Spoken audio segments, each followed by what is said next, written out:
गणेशोत्सवाच्या मी शुभकामना देतो।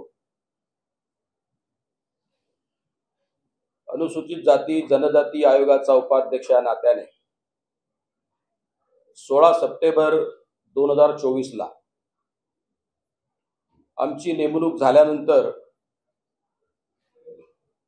आणि सन 2005 मध्ये अनुसूचित जाती जनजाती आयोगाची स्थापना झाल्यानंतर महाराष्ट्रामध्ये देवेंद्रजी फडणवीस मुख्यमंत्री झाल्यानंतर 2024 मध्ये पहिल्यांदा 19 वर्षानंतर महाराष्ट्रामध्ये अनुसूचित जाती जनजाती आयोगाचं पृथक्करण करत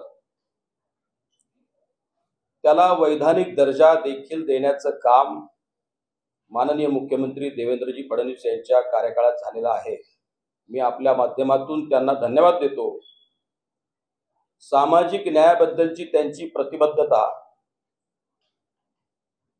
संवेदनशीलता या माध्यमातून दिसून येते आणि अनुसूचित जाती जनजाती आयोगाच्या माध्यमातून महाराष्ट्रभरातील अनुसूचित जाती जनजातीच्या सर्व नागरिकांना कोणत्या पद्धतीने न्याय देता येईल आणि सामाजिक आर्थिक शैक्षणिक न्यायाची प्रतिबद्धता ही दाखवता येईल, ती प्रतिष्ठापित करता येईल या दिशेनं अनुसूचित जाती जनजाती आयोगाचा प्रवास सुरू आहे। मी कालपासून पुणे विभागाच्या ह्या दौऱ्यावर त्रिदिवसीय दौऱ्यावर आलेलो आहे। काल मी पहिल्यांदा अनुसूचित जाती जनजाती आयोगाचा उपाध्यक्ष या नात्याने एक 3-4 विषयांवरती सुनावण्या घेतल्या।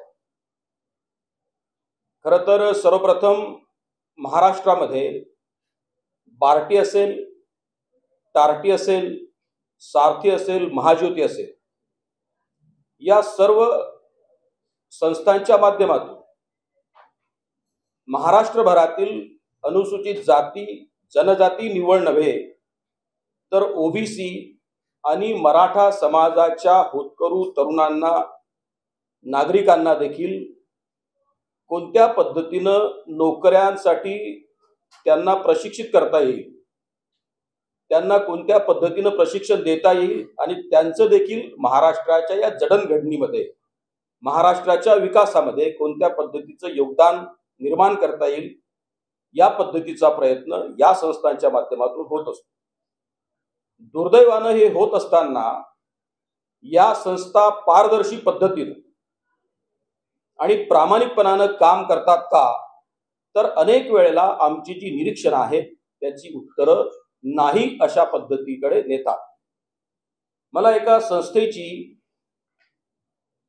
एका व्यक्तीची आणि राजकीय पक्षाचं काम करणाऱ्या काही संघटनेच्या लोकांची देखील तक्रार बार्टी, टार्टी, सारथी आणि महाज्योती या संस्थेच्या संदर्भाने प्राप्त झाली।